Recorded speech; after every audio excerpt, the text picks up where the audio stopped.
అమ్మా చందనమే పూసిన ఒళ్ళు చూడు,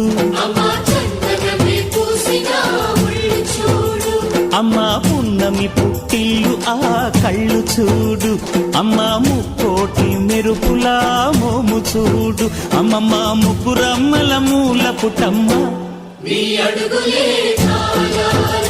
అమ్మా నిప్పుల్ని తొక్కిన నడక చూడు, అమ్మా దిక్కుల్ని దాటిన కీర్తి చూడు, 1000 సూర్యుళ్ళై మెరిసిన శక్తిని చూడు, మనుషుల్లో దేవుడి భక్తుని చూడు.